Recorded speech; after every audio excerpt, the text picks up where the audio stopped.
tu es grand et digne de louange, éternel, tu as fait les cieux pour la durée des temps, pour la durée des temps. Nous t'adorons pour la durée des temps. pour la durée des temps, Nous t'exaltons car tu es grand et digne de louange, éternel, tu as fait les cieux. Musique. Gloire à Dieu. Tu règnes d'éternité en éternité, notre Dieu. Tu es digne de louange et d'adoration. Béni sois-tu, Seigneur. Alléluia.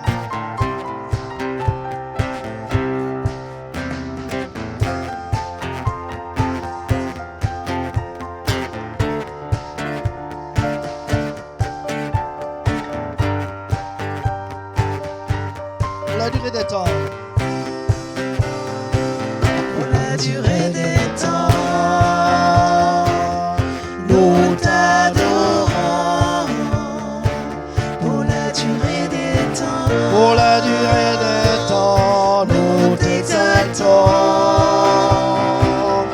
car tu es grand Oui, tu es grand et digne de louange, éternel, tu as fait les cieux pour la durée des temps. pour la durée des temps. Nous t'adorons pour la durée des temps. Pour la durée des temps, Nous t'exaltons car tu es grand et digne de louange, éternel, tu as fait les cieux.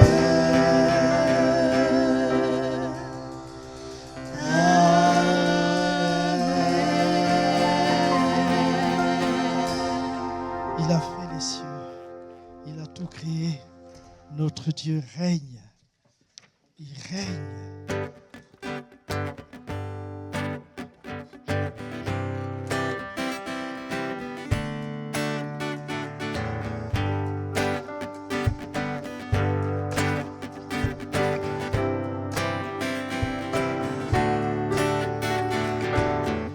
Nous entrerons dans ta présence avec des louanges et des danses. Nous viendrons louer notre Dieu, car il est bon et glorieux. Il est élevé à jamais, il règne pour l'éternité, sur un trône de sainteté, de justice et de vérité.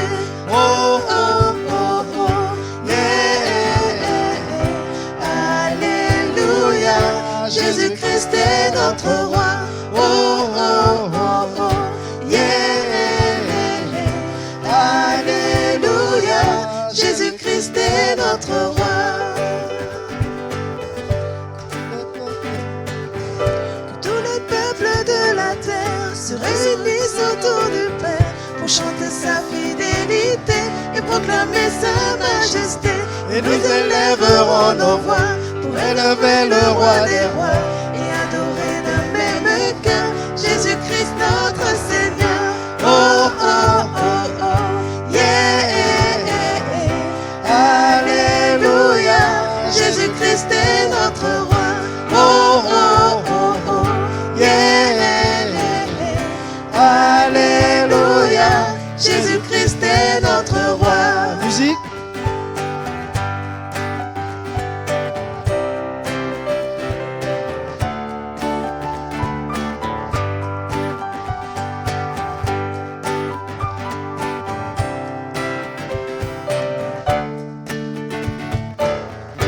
Oh, oh, oh, oh. Yeah. Alléluia, Jésus-Christ est notre roi. Oh, oh, oh, oh, yeah. Alléluia,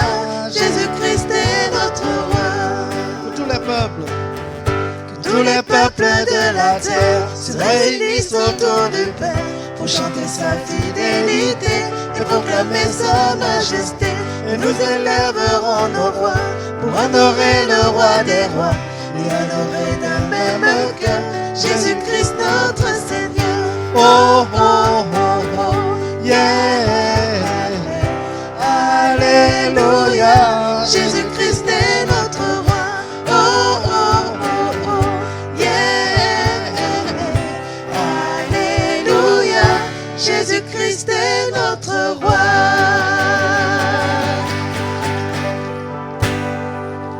Gloire à Dieu. Jésus-Christ est notre roi. C'est pourquoi nous l'aimons. Nous voulons chanter, nous voulons glorifier notre Dieu. Voilà, pendant ce chœur, vous pourrez élever la voix pendant que nous poursuivons. Donc librement, vous pourrez élever la voix pendant que nous entonnerons ce chœur.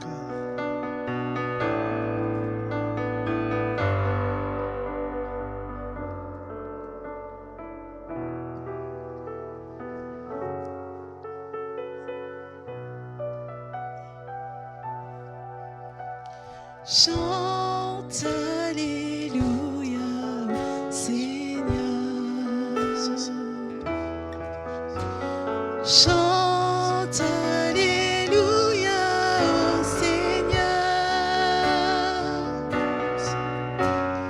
Chante Alléluia, chante Alléluia, chante Alléluia, ô Seigneur. Chante Alléluia, ô Seigneur. Chante Alléluia, ô Seigneur. Chante Alléluia, chante Alléluia, chante Alléluia, ô Seigneur. Chante Alléluia, ô Seigneur. Chante Alléluia, ô Seigneur. Chante Alléluia, chante Alléluia, chante Alléluia, ô Seigneur. Chante Alléluia, ô Seigneur. Chante Alléluia, ô Seigneur. Chante Alléluia, chante Alléluia, chante Alléluia, ô Seigneur. Chante Alléluia, ô Seigneur. Chante Alléluia, ô Seigneur. Chante Alléluia, chante Alléluia, chante Alléluia, ô Seigneur. Chante Alléluia, ô Seigneur. Chante Alléluia, ô Seigneur. Chante Alléluia, chante Alléluia, chante Alléluia, ô Seigneur. Seigneur, tu es vivant, tu es puissant.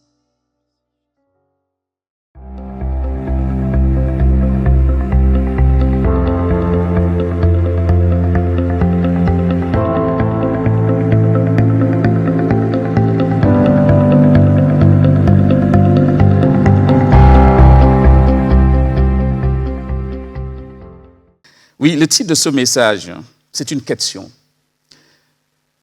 La question, c'est la suivante. Quelle sorte de terre es-tu pour la semence du Seigneur? Quel type, quelle sorte de terre est ton cœur pour la semence du Seigneur? Parce que le Seigneur veut ensemencer nos cœurs. Je vais vous inviter à prendre avec moi 2 textes. Ce sera dans Matthieu 13, de 1 à 9, et Matthieu 13, toujours, de 18 à 23, que je m'en vais vous lire. Matthieu 13, 1 à 9 dit ceci. Ce même jour, Jésus sortit de la maison et s'assit au bord de la mer. Une grande foule s'étant assemblée auprès de lui, il monta dans une barque et il s'assit. Toute la foule se tenait sur le rivage et il leur parla en parabole sur beaucoup de choses. Et il dit, un semeur sortit pour semer. Comme il semait, une partie de la semence tomba le long du chemin. Les oiseaux vinrent et la mangèrent. Une autre partie tomba sur des endroits pierreux où elle n'avait pas beaucoup de terre. Elle leva aussitôt parce qu'elle ne trouva pas un sol profond. Mais quand le soleil parut, elle fut brûlée et sécha faute de racines. Une autre partie tomba parmi les épines. Les épines montèrent et l'étouffèrent. Et une autre partie tomba dans la bonne terre. Elle donna du fruit. Un grain, 100, un autre 60, un autre 30. Que celui qui a des oreilles pour entendre, entende, dit le Seigneur. Le deuxième passage dans Matthieu 13 est une réponse, une explication à cette parabole. Matthieu 13, de 18 à 23. Et c'est le Seigneur qui parle. Vous donc, dit-il à ses apôtres, écoutez ce que signifie la parabole du semeur. Lorsqu'un homme écoute la parole du royaume et ne la comprend pas, le malin vient et l'enlève, et enlève ce qui a été semé dans son cœur. Cet homme est celui qui a reçu la semence le long du chemin. Celui qui a reçu la semence dans les endroits pierreux, c'est celui qui entend la parole et la reçoit aussitôt avec joie. Mais il n'a pas de racine en lui-même. Il manque de persistance. Et dès que survient une tribulation ou une persécution à cause de la parole, il y trouve une occasion de chute. Celui qui a reçu la semence parmi les épines, c'est celui qui entend la parole, mais en qui les soucis du siècle et la séduction des richesses étouffent cette parole et la rend infructueuse. Celui qui a reçu la semence dans la bonne terre, c'est celui qui entend la parole et la comprend. Il porte du fruit. Un grain en donne 100, un autre 60, un autre 30. Voilà la parole de Dieu. Cette parabole du Seigneur parle d'un semeur qui sort pour semer. Et vous l'aurez compris, le semeur, c'est Dieu lui-même qui veut ensemencer les cœurs. Et la semence du semeur, qu'est le Seigneur Jésus, c'est la parole de Dieu, le message du salut, la bonne nouvelle qu'il veut répandre. Et pendant que le semeur va semer, la semence va tomber sur 4 sortes de sols, 4 types de sols. Et bien sûr, ces types-là vont conditionner la suite que produira la semence. 4 sortes de sols qui reçoivent la semence. Alors, le premier type, c'est le long du chemin, parce qu'une partie de la semence va tomber le long du chemin. Le deuxième type, c'est un sol pierreux, rocailleux. Et une partie aussi de la semence va tomber sur ce sol pierreux. Troisième type de sol dont il est ici question, c'est le sol plein d'épines, une terre pleine d'épines. Et bien sûr, la troisième partie de la semence va tomber dans ce sol plein d'épines. Et la quatrième, c'est la bonne terre. La bonne terre. Et une partie de la semence va aussi tomber dans cette bonne terre. Oui, le sol à ensemencer ici n'est autre que le cœur de l'homme, nos cœurs. Le Seigneur veut ensemencer nos cœurs. Les différentes sortes de terre, ce sont les différents états que peuvent avoir nos cœurs. D'où le titre, comme j'ai annoncé au début du message, « Quelle sorte de terre es-tu pour la semence du Seigneur ?» Quelle sorte de terre es-tu? Nous allons parcourir ces 4 types de sol. La première sorte du sol qui a été évoquée ici par le Seigneur, c'est le long du chemin. Dans le verset 4 de Matthieu 13, il est dit « Comme il semait, une partie de la semence tomba le long du chemin. » Et qu'est-ce qui se passait? Les oiseaux vinrent et la mangèrent. Et le Seigneur va expliquer par la suite ce verset en disant que lorsqu'un homme écoute la parole du royaume et ne la comprend pas, il écoute mais ne la comprend pas, le malin vient et enlève ce qui a été sémé dans le cœur. Cet homme, donc, est celui qui est semblable à celui qui a reçu la semence le long du chemin. Vous savez, le monde meurt sans Dieu parce qu'il n'a pas compris le message évangélique. Quelquefois, c'est à ce niveau-là que se situe la difficulté. Ils n'ont pas compris le message évangélique. Une des grandes ruses du diable, en fait, l'ennemi de nos âmes, est de frapper les hommes d'un esprit de confusion, afin qu'ils ne comprennent pas parfaitement la parole du royaume. Et même quand ils les comprennent, ils comprennent de façon biaisée. Ils écoutent, mais ne saisissent pas la portée de la parole de Dieu pour eux-mêmes et même pour l'humanité tout entière. Le message du salut ne pénètre pas les cœurs. Ils sont comme insensibles à la parole de Dieu. Ils sont comme anesthésiés par rapport aux choses de Dieu. Ils s'occupent de tout, même du toilettage de leurs chiens, mais sauf du salut de leurs âmes. Pourquoi? Parce que le diable tient le monde dans un esprit de perdition. Nous l'avons vu et nous le combattons encore avec ce qui se passe sur la ville de Toulouse. Le diable tient le monde dans un esprit de perdition. Mais la parole de Dieu conseille de ne pas endurcir nos cœurs au contact de l'évangile du salut. Et ce salut est pour nous tous, pour tout homme. Et ce salut est en Jésus seul. J'ai bien aimé le témoignage, le seul chemin, la seule vérité et la seule vie. Et en Jésus-Christ seul. Il a accompli une œuvre merveilleuse sur la croix afin que tous soient sauvés. C'est le seul qui l'a fait. La parole de Dieu dit que tous ont péché et sont privés de la gloire de Dieu.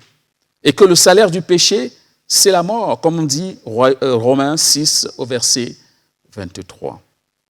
À ce titre, étant tous pécheurs, nous étions tous condamnés à la perdition. Condamnés à passer l'éternité loin de la face de Dieu, dans un endroit que personne ne peut souhaiter même à son pire ennemi, n'est-ce pas? L'enfer, où il n'y aura que des pleurs et des grincements de dents. Et Romains 6, verset 23, continue en disant « Heureusement, mais le don gratuit de Dieu, c'est la vie éternelle en Jésus-Christ, notre Seigneur. » Amen. Oui, le Seigneur Jésus a accepté de prendre notre condamnation. Il a été condamné à notre place afin de nous affranchir de cette sentence de la justice de Dieu. Aujourd'hui, il tend tout simplement la main à tous ceux qui veulent la saisir, à celui ou celle qui vient à lui, qui le reçoit dans son cœur, qui l'accepte comme sauveur. Il donne le salut. C'est la bonne nouvelle de l'Évangile. Cet homme ou cette femme reçoit la vie éternelle qui est donnée par le Seigneur Jésus. Il devient enfant de Dieu, il fait partie du peuple de Dieu. Ce peuple que le Seigneur s'est racheté lui-même. Nous sommes ce peuple qui marchons à la suite de notre Dieu. Romains 6, 22 va déclarer « Mais maintenant, étant affranchis du péché et devenus esclaves de Dieu, vous avez pour fruit la sainteté et pour fin la vie éternelle. » Donc nous avons pour fin la vie éternelle car le Seigneur revient bientôt.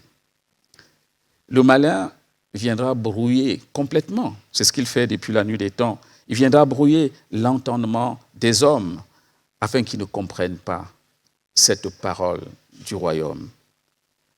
Et lorsqu'un homme écoute la parole et ne la comprend pas, comme nous l'avons vu dans la parabole, le malin vient et enlève cette parole du cœur de cet homme, de peur qu'il ne soit sauvé. Parce qu'une des choses qu'il fait, le malin, c'est de drainer le maximum de personnes avec lui dans ce lieu de perdition. La seconde sorte de terre évoquée par le Seigneur ici, c'est le sol pierreux, un sol pierreux. Et le verset 5 à 6 de Matthieu 13 dit ceci. Une autre partie tomba dans des endroits pierreux où elle n'avait pas beaucoup de terre. Elle leva aussitôt parce qu'elle ne trouva pas un sol profond. Mais quand le soleil parut, elle fut brûlée et sécha. Pourquoi? Parce qu'elle n'avait pas de racines. Oui, le chrétien dont le cœur est comparé ici au sol pierreux va manquer de profondeur dans sa marche avec le Seigneur. Il ne sera pas assez enraciné en Dieu.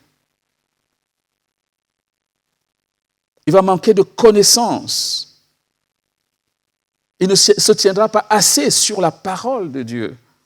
Parce que c'est sur la parole, le roc, que nous devons nous tenir. C'est pour ça que le psalmiste dit ceci, même parlant de la parole de Dieu, dit que ta parole est une lampe à mes pieds. Ta parole est une lumière sur mon sentier. Et c'est le psalmiste avait compris, n'est-ce pas, la valeur de la parole de Dieu. Il pouvait méditer cette parole, la chérir. Et c'est cette parole qui était le guide, la boussole de toute sa vie.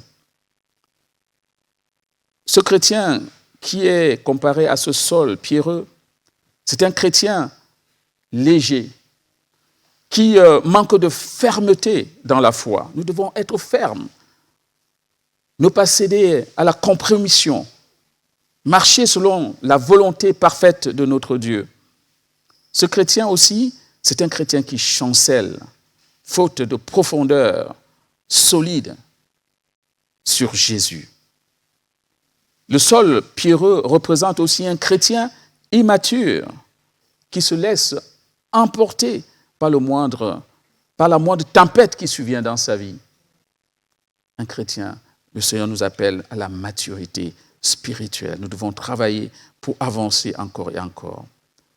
C'est un chrétien qui ne veille pas assez. Il ne passe pas assez de temps dans la prière. Le Seigneur dira à ses disciples dans Marc 13, ceci, veillez et priez afin de ne pas tomber en tentation. Veillez et priez afin de ne pas tomber en tentation. l'esprit est bien disposé, mais la chair est faible. Donc nous avons besoin de nous fortifier dans la prière.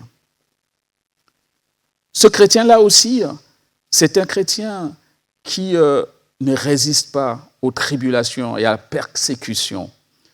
La parole de Dieu dit que les persécutions et les tribulations ne nous épargneront pas. Pourquoi? Parce que le Seigneur Jésus lui-même a été persécuté. Et nous sommes les serviteurs de Dieu, et nous le serons aussi.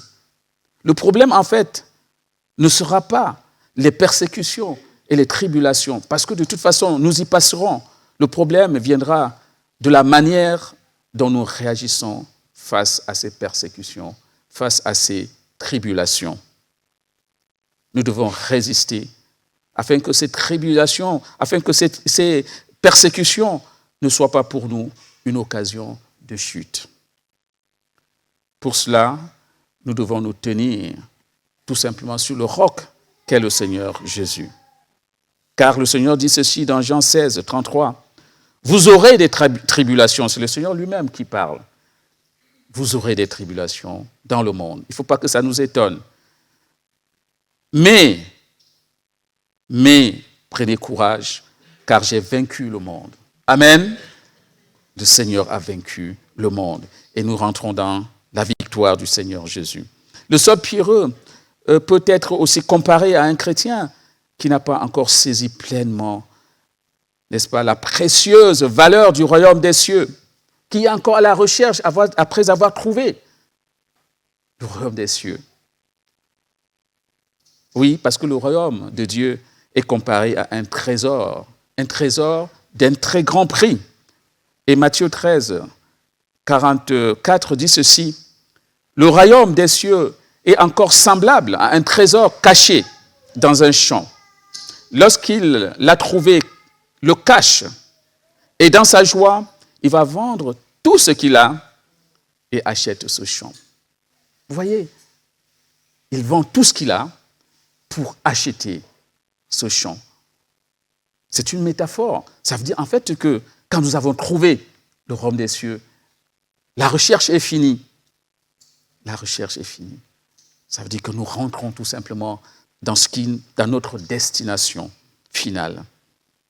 Et nous devons savoir que c'est quelque chose de grand prix. Nous ne le méritons pas, mais le Seigneur, dans sa grâce, n'est-ce pas, nous a donné de vivre l'éternité, de rentrer dans son royaume. Que le Seigneur nous révèle encore plus combien est précieux son royaume. Ce royaume, n'est-ce pas, qu'il a préparé pour chacun de ses enfants. Amen.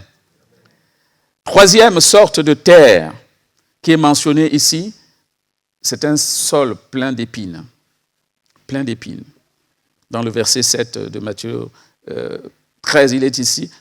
Une autre partie tomba parmi les épines. Les épines montèrent et l'étouffèrent. Oui, beaucoup de choses vont monter comme ces épines pour étouffer la parole de Dieu qui est semée dans nos vies. Beaucoup de choses. Les enfants de Dieu doivent être conscients afin de déjouer toutes les stratégies du malin. Parce qu'il ne fait que ça. Il a des stratégies, il déploie, n'est-ce pas, des plans, des projets pour ruiner notre relation avec notre Dieu. Et nous avons les principales armes du diable, c'est premièrement les soucis, les inquiétudes. Les soucis, les inquiétudes. Deuxièmement, la séduction des richesses de ce monde dont il est question ici, dans la parabole. Les inquiétudes, les soucis de ce siècle, n'est-ce pas, sont là.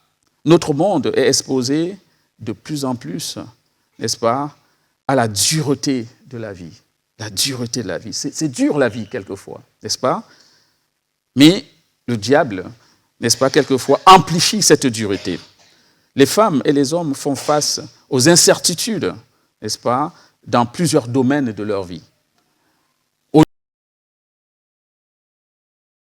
finances, le logement, au niveau familial, on s'inquiète pour ses enfants, on a des soucis avec son conjoint, on s'inquiète pour ses parents, au niveau professionnel. Quand on a un emploi, on s'inquiète quand viendra le chômage, on se pose des questions. Ça peut aussi être les conditions de travail dures. Ça peut être le relationnel même dans le milieu professionnel. En somme, le contexte socio-économique devient très, très anxiogène. Et ceci pousse quelquefois plusieurs à la dépression. Vous savez qu'en France, nous comptons parmi les premiers pays qui consomment le plus des médicaments antidépresseurs à cause de la dureté de la vie, de l'incertitude du futur auquel les hommes font face. Oui, beaucoup de hommes et de femmes vivent dans cette inquiétude et la peur du lendemain. Ce serait beau si l'Église vivait dans une petite bulle à part. Non, malheureusement, ce n'est pas le cas. Même les enfants de Dieu, n'est-ce pas, ne sont pas épargnés. Mais la parole du Seigneur nous recommande tout simplement de ne pas nous inquiéter. Il nous propose de nous décharger sur lui de nos soucis, de nous décharger sur lui de nos inquiétudes. Il s'en occupe. Philippiens 4, verset 6 dit ceci, « Ne vous inquiétez de rien, mais en toute chose, faites connaître vos besoins à Dieu par des prières, des supplications, avec des actions de grâce. » N'est-ce pas? Et la paix de Dieu, qui surpasse toute intelligence, gardera, n'est-ce pas, vos cœurs en Jésus-Christ, votre Seigneur. Et Matthieu 11, versets 28 à 30, dit ceci, « Venez à moi, vous tous qui êtes fatigués et chargés, et je vous donnerai du repos. » Est-ce qu'il y a ici dans la salle quelqu'un qui est fatigué et chargé? Sachez que vous avez la solution. Venez au Seigneur, n'est-ce pas? Venez à moi, vous tous qui êtes fatigués et chargés, et je vous donnerai du repos. Mon joug, prenez mon joug sur vous et recevez mes instructions, car je suis doux et humble de cœur, et vous trouverez du repos pour vos âmes. Car mon joug est doux et mon fardeau léger. C'est rassurant, c'est la solution. Les enfants de Dieu ne doivent plus s'inquiéter de rien. Ils doivent tout simplement, n'est-ce pas, faire connaître leurs besoins au Seigneur dans le lieu secret, dans la prière, dans la foi, dans l'attente de la patience. Et le Seigneur s'en occupera. Les enfants de Dieu, les enfants du royaume que nous sommes, doivent apprendre aussi à déposer les fardeaux aux pieds du Seigneur, ne pas continuer à porter, n'est-ce pas, savoir déposer avec foi, sachant que le Seigneur s'en occupe. Il prend soin de tous ses enfants sans exception. Oui, nous sommes des vainqueurs parce que Christ est victorieux. Amen. Amen. Et puis, il y a aussi la séduction des richesses de ce monde. Oui, sont aussi des épines qui peuvent venir étouffer l'effectivité de la parole de Dieu dans nos vies. 1 Timothée 6, des versets 9 à 10, dit ceci. « Mais ceux qui veulent s'enrichir tombent dans la tentation, dans le piège et dans beaucoup de désirs insensés et pernicieux qui plongent les hommes dans la ruine et la perdition. Car l'amour de l'argent est une racine de tous les maux, et quelques-uns, en étant possédés, se sont égarés loin de la foi et se sont jetés eux-mêmes dans bien de tourments. » Vous savez, en France, on n'aime pas trop parler de l'argent, mais la parole de Dieu en parle. C'est pour ça que j'en parle ce matin. Oui, on ne peut pas servir deux maîtres à la fois. On ne peut pas servir Dieu, qui est le Dieu vivant, et servir Mammon, qui est le Dieu de l'argent. C'est pour ça que Luc 16, au verset 13, nous le rappelle. Nul serviteur ne peut servir deux maîtres, car il haïra l'un et aimera l'autre, où il s'attachera à l'un et méprisera l'autre. Vous ne pouvez servir Dieu et mammon. Oui, les enfants de Dieu doivent apprendre à tout abandonner entre les mains de Dieu. Ils doivent se tenir éloignés des séductions, des richesses de ce siècle qui ne conduisent qu'à la perdition.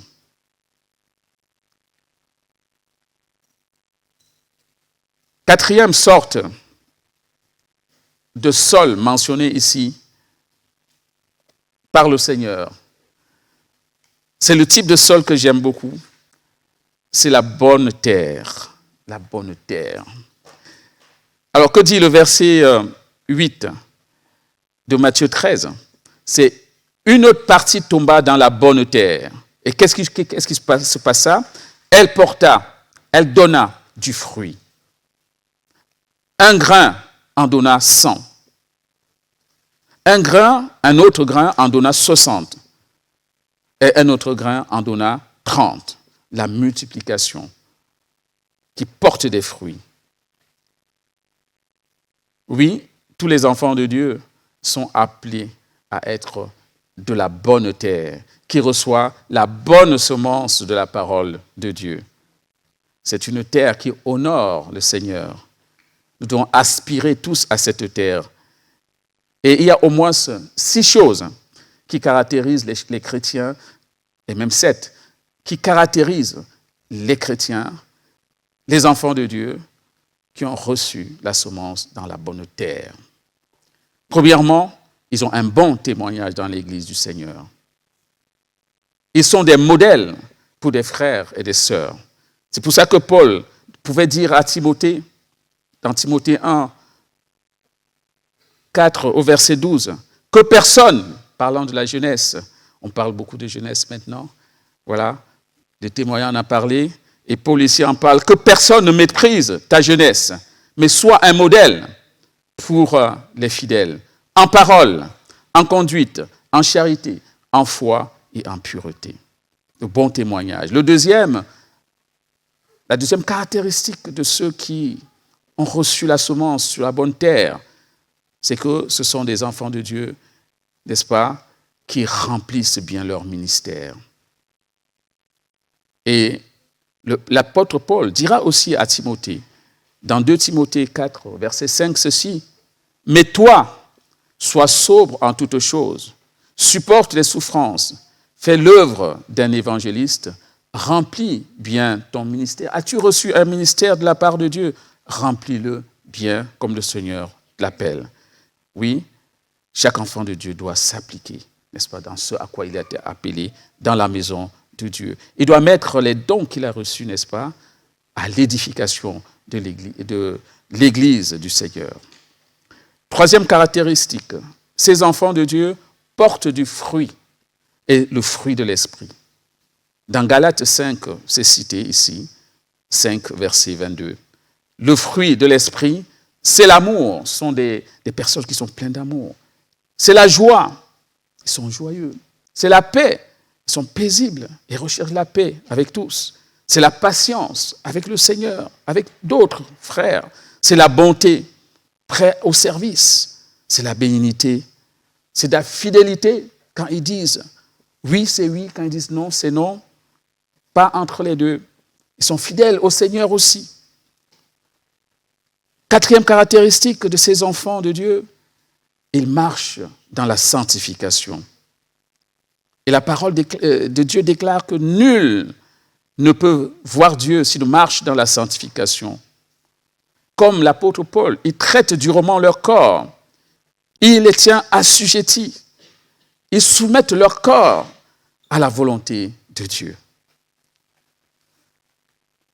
Cinquième caractéristique, ce sont des hommes et des femmes qui sont passionnés par l'évangile. Ils annoncent, n'est-ce pas, l'évangile, ils annoncent l'évangile du Seigneur dans les rues, avec des sketchs, avec des chants.